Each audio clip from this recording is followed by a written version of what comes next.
यह कहानी भविष्य की है, जहां हम दुनिया को तबाह होते देखते हैं। धरती ऐसी कैसे हो गई और लोग अपना जीवन कैसे जीते हैं, यह जानने के लिए चलिए कहानी की व्याख्या पर चलते हैं।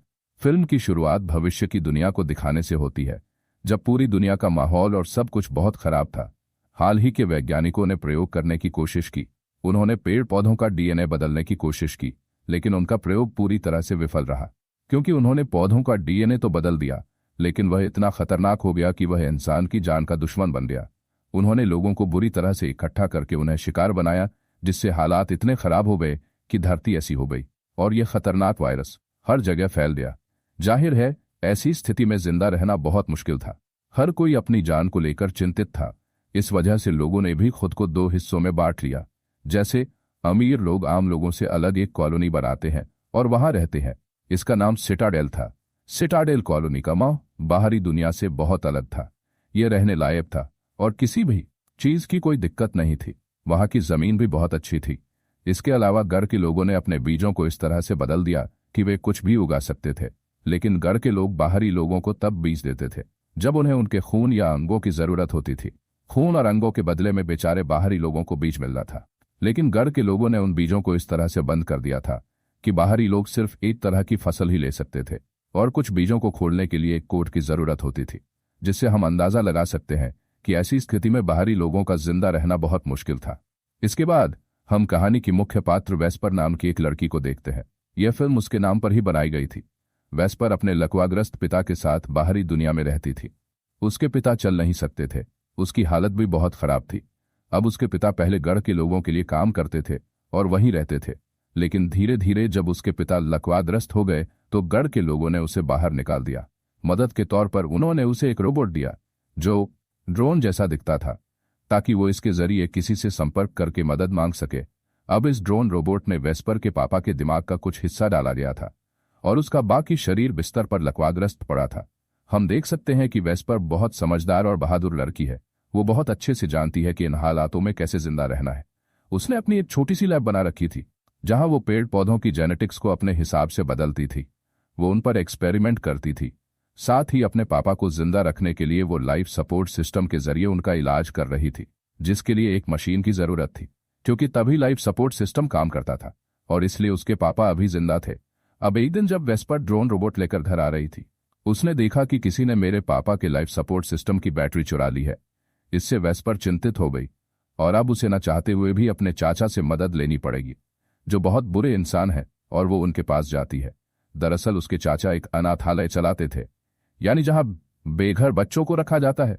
उसने बच्चों को अपने मकसद के लिए इस्तेमाल किया कि बच्चों के खून और अंगों की जगह वह गढ़ के लोगों को दान करता था, ताकि वह अपना जीवन आराम से जी सके। और वेस्पर अपने चाचा को हाँ कहती है और देखती है कि कुछ लोग एक दुनिया को मार रहे हैं। दुनिया दरअसल इंसानों की तरह दिखने वाले ह्यूमनॉइड रोबोट थे, जिसे गढ़ के लोग अपने दैनिक काम करने के लिए बनाते थे। वेस्पर के चाचा ने इस दुनिया को वहां से खरीदा था, लेकिन अब जब यह उसके लिए उपयोगी नहीं रहा तो वह इसे बनाता है। और वेस्पर अपने चाचा से कहती है कि मुझे अपने पिताजी के लाइफ सपोर्ट सिस्टम को चलाने के लिए एक बैटरी चाहिए, जिसके लिए वह अपना खून देने के लिए भी तैयार है। अब उसके चाचा खून ले लेते हैं, लेकिन बैटरी लेने के लिए 2 दिन बाद आने का समय देते हैं। वेस्पर कहती है कि 2 दिन बहुत ज्यादा होंगे, मेरे पिताजी नहीं रुक सकते। लेकिन जब चाचा नहीं सुनते, तब वह बैटरी चुराकर भागने की कोशिश करती है, लेकिन बेचारी लड़की ऐसा नहीं कर पाती और चाचा उसे पकड़ लेते हैं। फिर वह वेस्पर को वहां से निकाल लेते हैं। अब थोड़ी देर बाद वेस्पर चुपचाप अंदर चली जाती है। एक बच्चे ने उसे ऐसा करते हुए देख लिया था, लेकिन उसने किसी को नहीं बताया। अब सबसे पहले वेस्पर यहां से बैटरी चुरा लेती है, जिसके बाद वह बहुत सारे बीज भी ले जाती है जो उसके चाचा ने गढ़ वालों से लिए थे, जिसके बाद वह सीधे अपने घर भागती है। अब कुछ दिनों बाद वेस्पर देखती है कि गढ़ वालों के घर से एक विमान उड़ा है, लेकिन वह कुछ ही दूरी पर नष्ट हो जाता है। इसलिए वेस्पर तुरंत वहां भागती है, जहां उसे विमान के पास एक महिला घायल अवस्था में मिलती है, जिसका नाम कैमिला था। वह बेहोश थी। वेस्पर जल्दी से उसे सहारा देती है और उठाती है और उसे अपने साथ घर ले आती है। वह कैमिला का इलाज करती है, उसकी पट्टी बांधती है, जिससे कैमिला की तबीयत में काफी सुधार हुआ और वह सुबह ठीक से उठती है। वह वेस्पर से कहती है कि मेरे पापा मेरे साथ है, तुम जाकर उन्हें भी ढूंढ लो, क्योंकि हम गढ़ से हैं तो तुम और तुम्हारे पापा भी तुम्हारे साथ वहां चलेंगे, ताकि तुम वहां आराम से अपनी जिंदगी बिता सको। अब यह सुनकर वेस्पर तुरंत उसके पापा को ढूंढने जाती है। उसने कैमिला के पापा को देखा था, लेकिन इससे पहले कि वेस्पर उसके पास पहुंचे, उसके चाचा उसके पास पहुंच जाते हैं। वेस्पर के चाचा ने पहचान लिया कि यह आदमी गढ़ से आया है। उन्होंने उसके पास स्टाफ भी देखा तो उसे पता चला कि इस आदमी के साथ यहाँ एक महिला भी है, जिसके बारे में वेस्पर के चाचा पूछते हैं। लेकिन उसके पापा उसे अपनी बेटी कैमिला के बारे में कुछ नहीं बताते, इसलिए वह उसे मारने की कोशिश करने लगती है। यह देखकर वेस्पर तुरंत भागती है और उसे बचाने की कोशिश करती है, लेकिन वह सफल नहीं होती, क्योंकि उसके चाचा ने कैमिला के पापा को मार दिया था और वो वेस्पर को भी एक तरफ धकेल देती है। अब ये देखकर वेस्पर फैसला करता है कि मैं कैमिला को उसके पापा की मौत के बारे में कुछ नहीं बताऊंगा, क्योंकि वो इस दर्द को बर्दाश्त नहीं कर पाएगी। इसलिए वो घर आकर कैमिला से झूठ बोलती है कि मैंने तुम्हारे पापा को ढूंढ लिया, लेकिन वो कहीं नहीं मिले, इसलिए मैं कल फिर से उन्हें ढूंढने जाऊंगी। इधर कैमिला वेस्पर से अपनी माँ के बारे में पूछती है कि वो कहाँ है। अब वेस्पर बताता है कि मेरी माँ को भी ये खतरनाक वायरस था, लेकिन इसका अभी तक कोई इलाज नहीं मिला है, इसलिए वो हमें छोड़कर एक विद्रोही समूह में चली जाएगी ताकि हमें ये वायरस न लगे, क्योंकि उस समूह के सभी लोग भी वायरस से संक्रमित हैं। उस विद्रोही समूह का नाम पिलग्रिम्स है। पिलग्रिम्स के लोग अपनी ही दुनिया में रहते हैं और उन्हें किसी और की परवाह नहीं है, और वो हर चीज इकट्ठा करते थे, यहाँ तक कि कचरा भी। अब समय के साथ वेस्पर और कैमिला के बीच माँ बेटी जैसा रिश्ता बनने लगता है। वेस्पर उसे अपनी लैब भी दिखाती है, जहां उसने जेनेटिक मॉडिफिकेशन के पौधे उगाए थे जो अब काफी बड़े हो गए थे, जिसे देखकर कैमिला काफी हैरान हो जाती है। उसकी बुद्धिमत्ता के साथ साथ वह काफी प्रभावित भी होती है। अब एक दिन वेस्पर फैसला करता है कि मुझे कैमिला को उसके पिता की मौत के बारे में बताना चाहिए, इसलिए वह कैमिला को उसकी लाश के पास ले आया। उसे मरा हुआ देखकर वह काफी टूट गई, वह काफी टूट गई, वह काफी टूट गई, वह काफी टूट गई। वह वेस्पर बड़ी मुश्किल से उसे संभालता है जब उसे कैमिला की गर्दन पर एक अजीब सा निशान दिखाई देता है। जब वेस्पर उससे इसके बारे में पूछता है, कैमिला राज खोलती है कि मैं असल में एक जग हूं जिसे गढ़ में बनाया गया था, और जिस आदमी ने मुझे बनाया था मैं उसे अपना पिता कहती थी, इसलिए मैं उसकी मौत से दुखी थी। अब कैमिला बाकी जग से काफी होशियार और ज्यादा सक्रिय थी, इसके साथ ही उसमें इंसानों जैसी भावनाएं भी थीं, इसलिए गढ़ के लोग उसे मार देना चाहते थे।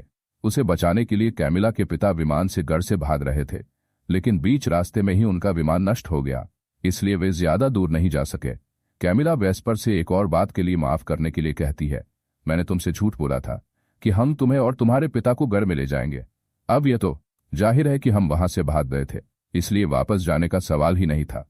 मैं तो बस इसलिए कह रही थी ताकि तुम अपने पिता को ढूंढ सको। यह सुनकर वेस्पर को बहुत बुरा लगता है।